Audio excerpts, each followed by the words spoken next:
Hello, Gemini. Welcome to 2020 Tarot. This is Natalie. This is your reading for love couples for the month of March.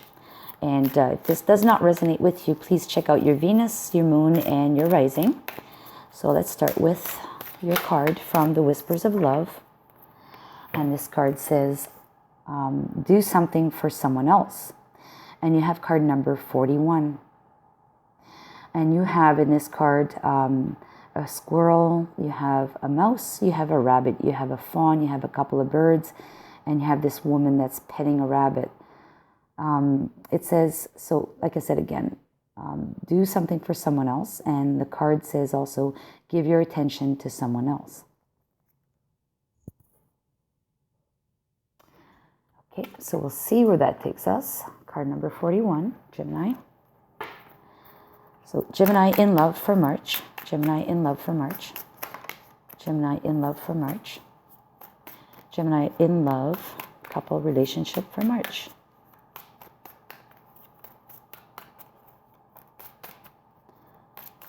Okay.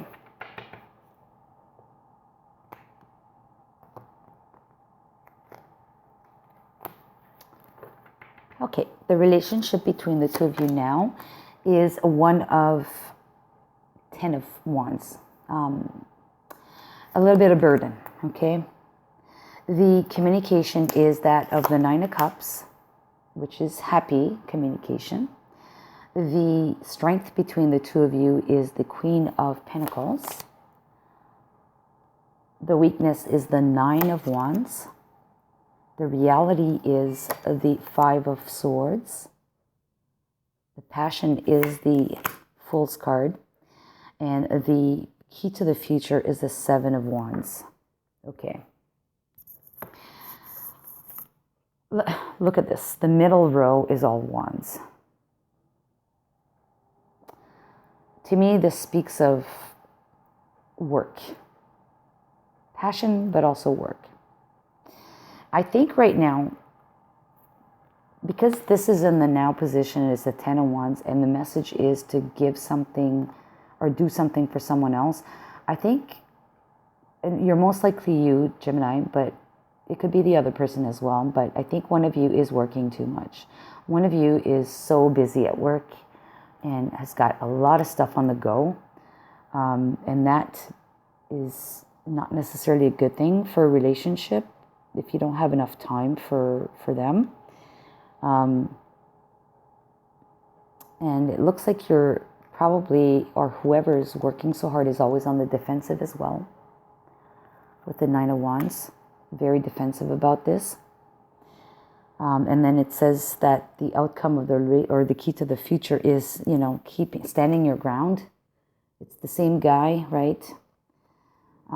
The weakness is the person is tired. They've got a lot of work. On the defensive, you got to stand your ground. But let's see what else is surrounding this. So the communication is that of being a happy couple. And this is one of the only decks I have where the 9 of Cups, there's 2 people on it. And it looks like their table is set up for a huge feast. So basically, to me, this is kind of like a celebration of their love. See the happy couple back there. And you have this table full of cups and whatever food. It looks like the communication is about a celebration. A celebration for the two of you. Maybe an engagement party of some sort.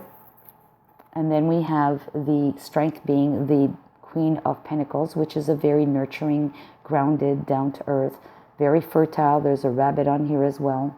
There's a rabbit there, and it's in the hands of the woman. And she kind of looks like she's part of the trees, this woman. So, the strength is that one of you is really doing something for the other. And maybe the other one needs to reciprocate that same energy. Okay?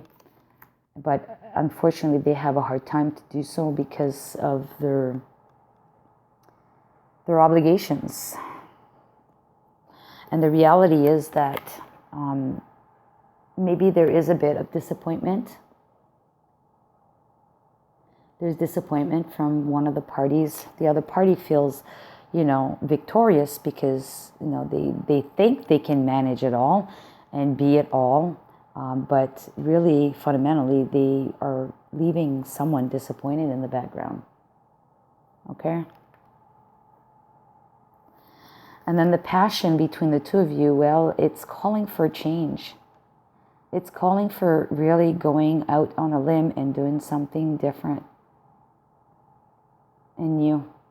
And there's also a butterfly here calling for change and transformation. And then the key to the future says the Seven of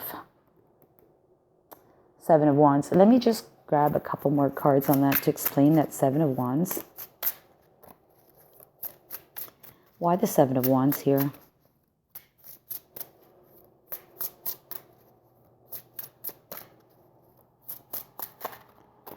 Why the Seven of Wands?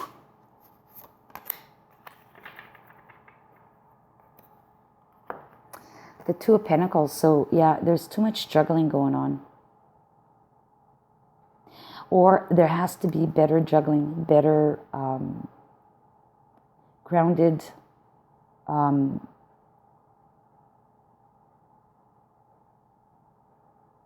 efforts that are put into this.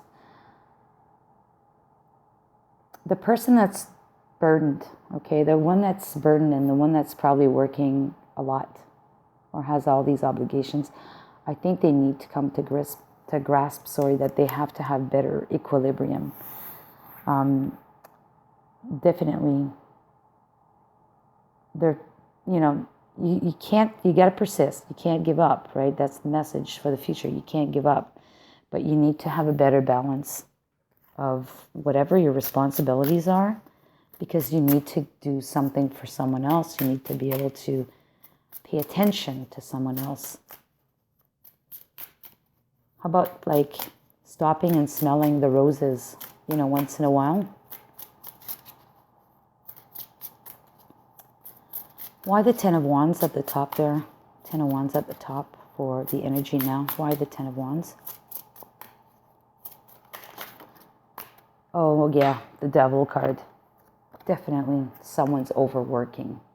Someone is married to their job or their obligations, right? Definitely there needs to be some better balance and give whoever is needing to give to someone, attention to someone, is that person that is actually working too much. A workaholic. All right, so let's pick a card from this deck here. Okay, so we have freedom. Oh my God. Yes, I like this. So I think this is meant for the workaholic. Okay, so this is about this woman who's, got this beautiful, what do you call that? Rainbow, and she's feeling free and energized, and that's what it says on the back of the card, freedom. There is nothing stopping you. The path is clear if you want it to be. So yeah, definitely the person that's overworking needs to give up some of those responsibilities and focus on their attention on the other party, Gemini. Here we have a couple, and it's not clear what's going on, but both of them have their eyes closed. One seemed to be, consoling the other, but that's not the case. The card says playfulness. Laughter is the best therapy. Have some fun together, and remember, love is the greatest healer. So, yeah,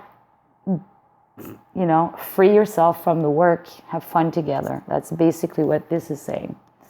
Okay, so let's go with the After Tarot. So should the advice be followed, what could be a possible outcome for Gemini in love for the month of March?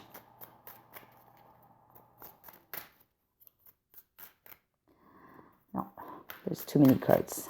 For Gemini for the month of March. Okay, a couple of them came out. So we have the Hermit, and the Hermit is the After Tarot. So the Hermit has gone in, and now he's well equipped, and he's got his buddy, the black dog, and he's holding on to that snake, which calls for wisdom. So he's got the answers, and now he can move forward. So this speaks of having the answers, understanding what needs to be done. We also have the Queen of Cups, and the Queen of Cups in this deck, in the After Tarot, she is pulling out the fish from the cup. And to me, the fish looks like it's the surprise that's unexpected to be in the cup. So in the emotional baggage that you have to deal with in this relationship, you don't want any surprises, so you're pulling that fish out. You see it's there, you pull it out, you get rid of it. I see that as that in this reading. So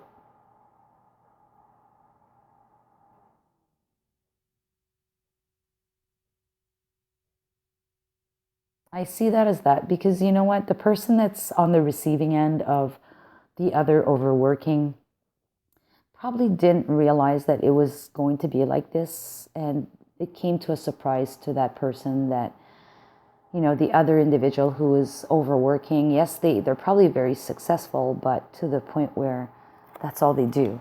And I'm saying she because it's a queen, but it could be a man who's doing this, who's pulling the fish out of the cup saying, hey, no more surprises. And this is good. This is perfect. Now I know what I'm dealing with, right? I think that's what's going on with this. And then after that, we have the Ace of Pentacles. So again, in this case, the Ace has been taken and accepted. So the new offer, the new tangible offer is there. And then we have the Scarab that is now in the hand of God. So I think the Scarab, I can't remember what that signifies. Some kind of Egyptian symbol. But I know a scarabée or whatever it's called, is a very hardworking animal. It's also called the dung beetle, if I'm not mistaken. But it just means that, you know, what's presented back to God is all of this hard work, God or the universe, all this hard work that you've done so far is going to be, you know, rewarded. You've got the pentacle. So this new relationship or this relationship will migrate into something different. And you see there's a lot of roses on the hedge. Lots and lots and lots of roses on the hedge.